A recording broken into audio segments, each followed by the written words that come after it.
we've connected, and obviously it was on social media, but like I follow you, I watch your stuff, and it seems like likewise, vice versa. Yeah. And what's really interesting is my client, Brad, has about 60 rhinos in his office. Really? And the whole logo, because if you Google, it's like surreal right now.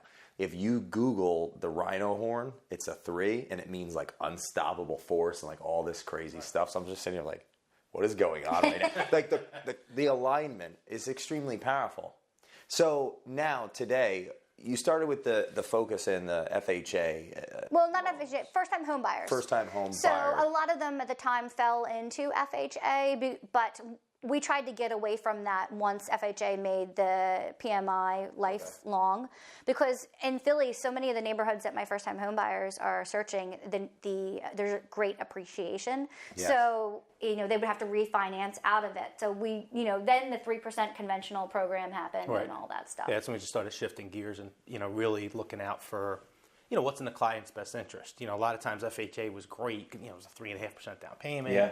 The seller could pay all the closing costs if you can negotiate it for them. Conditions on property, things like that. But really, it got to a point where it wasn't necessarily the best option anymore. Now, let's look at a conventional. All right, maybe they don't get as much of an assist, but how can we still get around that?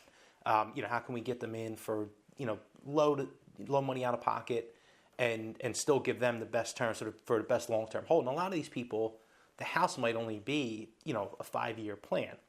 But, just like Capri, they're going to hold that and turn that place into a rental property and let it continue to appreciate and let somebody else pay the mortgage down for them. And it's really, kind of a better long-term strategy than putting them in something FHA just to get them through the door. Wow. And Capri, you have been investing in real estate or doing flips, is that correct? We don't do flips. We do investing. So we buy and hold. Has that always been an interest since the time that you got involved in the real estate business, or did you discover it over time? I had no interest in being a landlord, and then I rented. A lot of people can empathize with that. Yeah, I didn't have any interest, and then I rented out my first house, and the tenants that moved in there were so amazing.